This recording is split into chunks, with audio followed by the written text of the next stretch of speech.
The Pam Goodwin Show is a show that features the biggest names in television, successful entrepreneurs, future new talents, and local heroes. She was the first woman to officiate a major college football game, the first to officiate a bowl game, and first to officiate in a Big Ten stadium.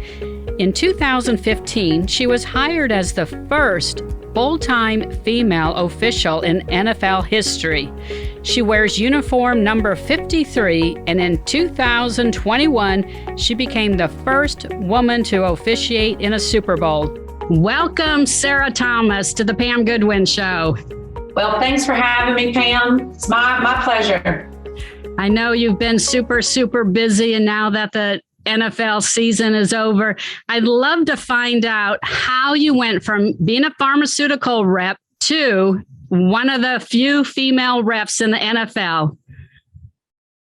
Pam, it is not a path that I had dreamed of, and I was actually doing pharmaceutical sales and officiating college football at the time. And then when I got hired into the NFL, in the world of pharmaceuticals, territories dissolve, and I just kind of took a step back and said, I don't believe I'm going to get back into pharma just yet. I did love it, but I was able to just, start with my speaking circuit and just stay with the NFL. But I have a true passion for officiating, and little did I know that I would be in the NFL. So I read you have a sports background, from playing softball to even, getting a college scholarship for basketball. How did you choose football over officiating for one of those two sports? So whenever I got into football officiating, I was playing in a men's church league, and I got kicked out of this league. And so just by fluke, I was talking to my older brother, Lee, and I said, "Hey, what are you doing this evening?" And he said he was going to a football officials meeting. And I did ask, "Can girls do that?" And he said, "I guess so." Well, when I started that first meeting in Pascagoula, Mississippi, the assignment secretary for the state was kind of like, "What, is she really serious about this?" And he suggested that I try basketball. So I did both football and basketball. And I officiated basketball for about 3 years. And I found myself, Pam, wanting to coach the players as opposed to officiating them.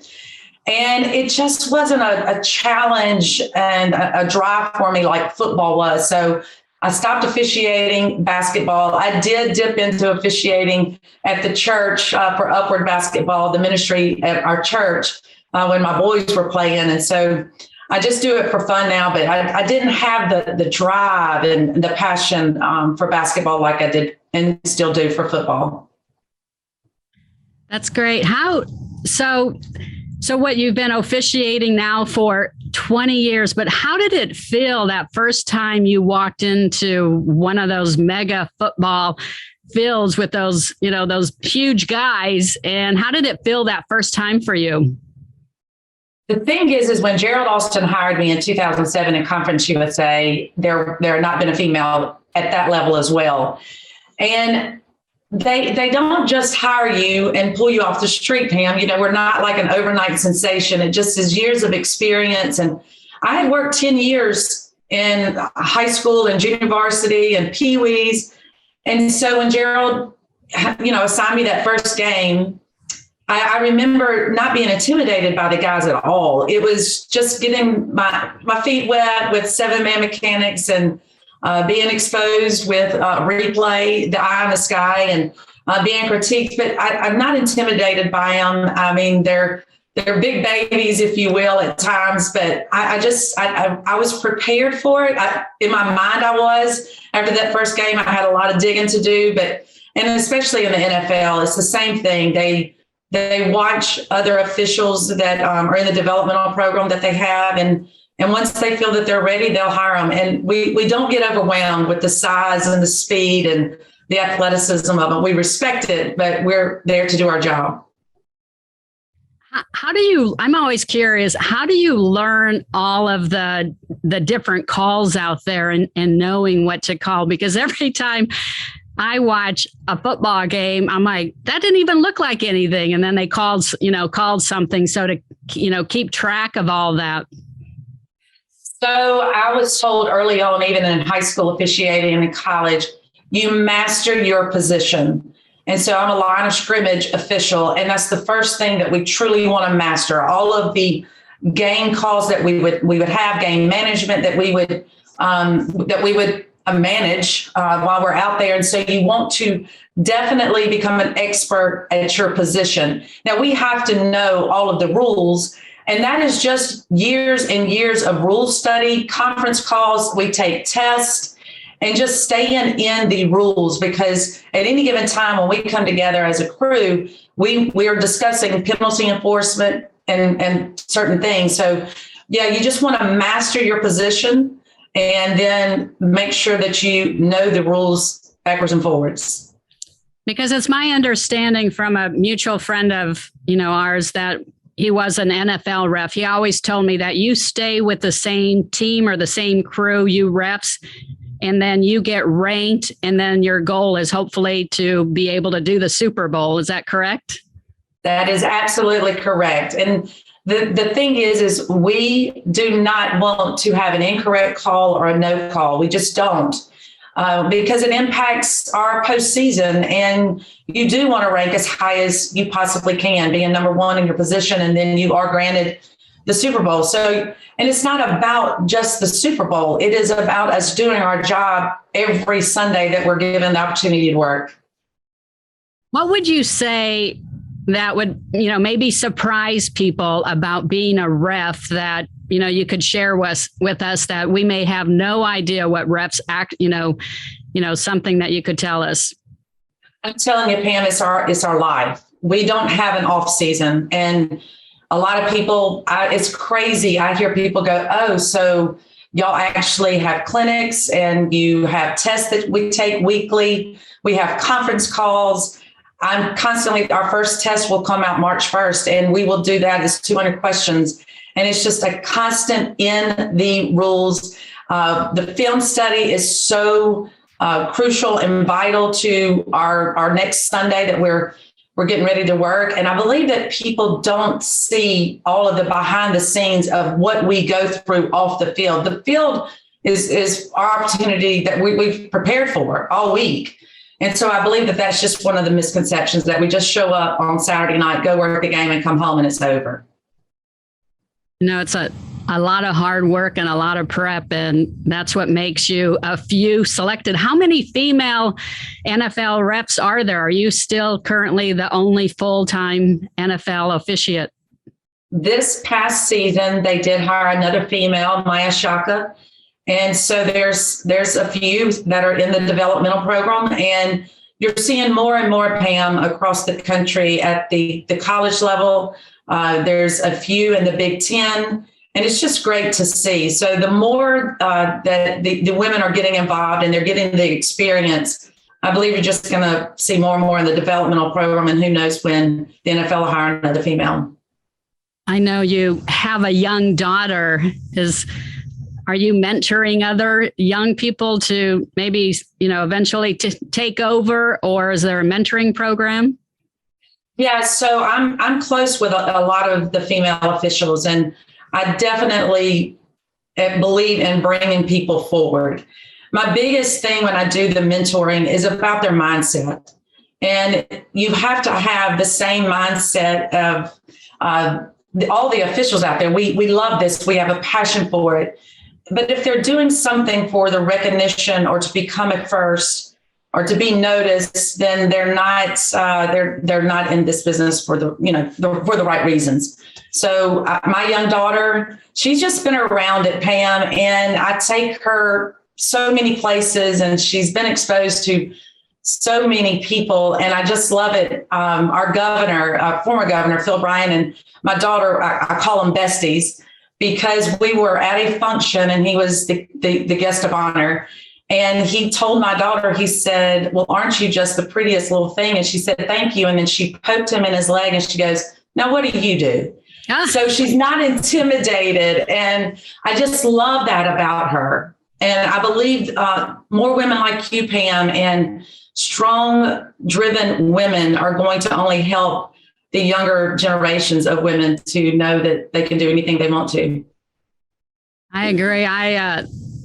In the seventh grade, I tried out for the boys baseball team and made it. So even way back then, I've done something crazy like that. So always encouraging women to have more self-confidence and do more. And Pam, I'm raising two young men.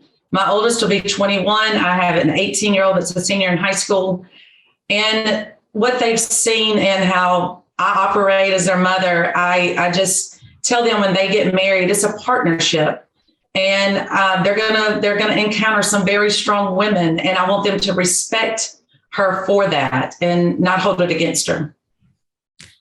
I know how that is. We have two boys, ourselves, a 22-year-old and almost 21-year-old. So raising them to respect women and being on that same playing level also to do that. I had a question. I noticed your number 53. Does that have meaning to it, that number you've selected? Pam, it surely does now. But at the time, I was 153 in the developmental program, and the NFL just hands us whatever number when we're in the developmental program.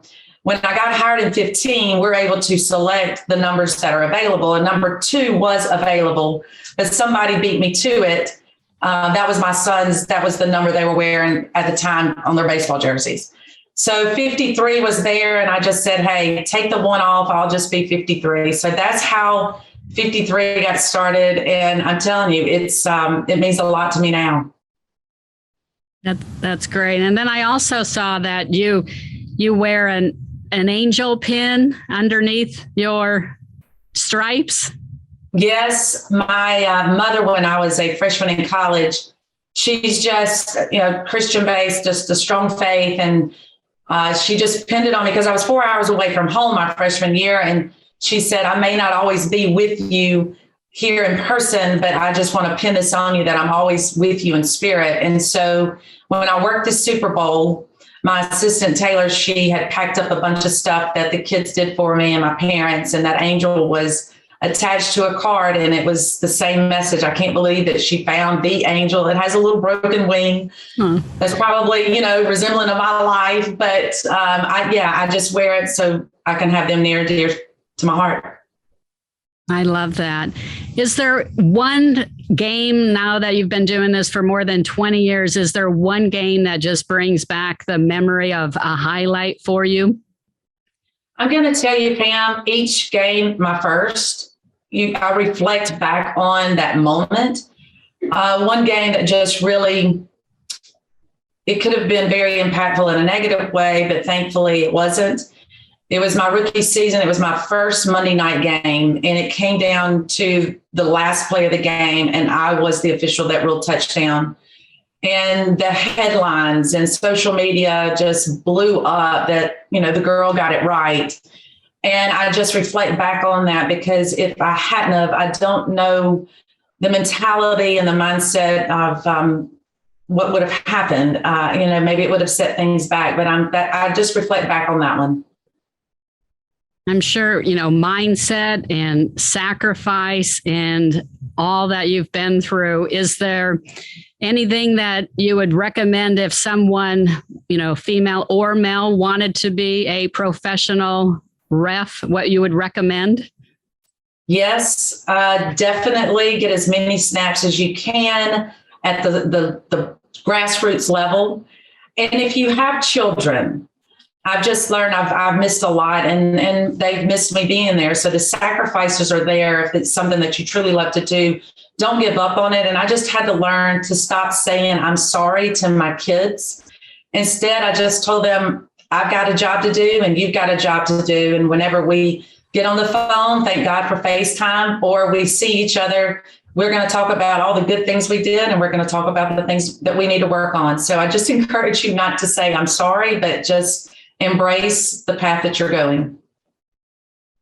And so with everything that you've done so far, I always ask my guest, what else is in your bucket list, personal and professionally? My bucket list is an African safari. I've been wanting to do it for almost 22 years and I haven't. And professionally, Pam, I'm not real sure whenever I will retire off the field.